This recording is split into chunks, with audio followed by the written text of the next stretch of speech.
মেহনতের দাম আসলেই অনেক। মেহনত করে অনেক দামি বস্তু একটা বানিয়ে ফেললাম। কষ্ট করলে কষ্টের ফল তো নিশ্চয় পাওয়া যাবে। ফেলে দেওয়া কাগজ দিয়ে আমি কত সুন্দর বাটিটা বানিয়েছি।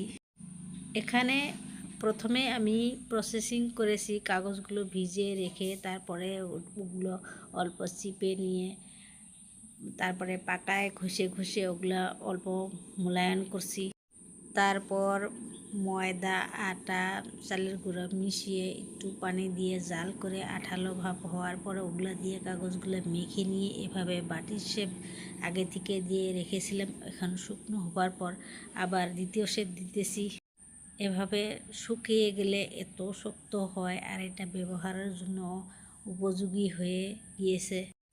এভাবে আমরা ফেলে দেওয়া কাগজ অনেক কাজে লাগাইতে পারি। খালি বাটি তাই না, অনেক কিছু বানানো যায়।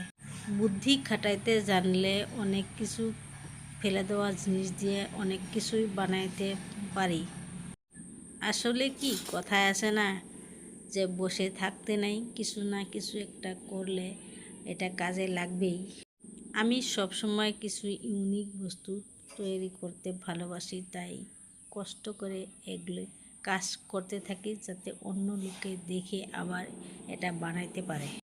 আমার অনেক দিনের আশা ছিল যে এই কাগজগুলো ফেলে না দিয়ে এগুলা কিছু করতে পারি কিনা, তাই চেষ্টা করে আজকে সফল হলাম। গাইস, আপনারা ইচ্ছে করলে এরকমভাবে প্রসেসিং করে বাটিটা তৈরি করতে পারেন। ফুলের টাব, ফুলদানি, ফুল আর অনেক কিছু এই কাগজগুলো দিয়ে বানানো যায়। ইচ্ছা থাকলে উপায় হয়। তাই বন্ধুরা, কেউ বসে থাকবেন না, হাত পা গুটিয়ে কিছু কিছু কাজ করবেন যাতে সমাজের আবার পরিবারের জন্য কাজে লাগে।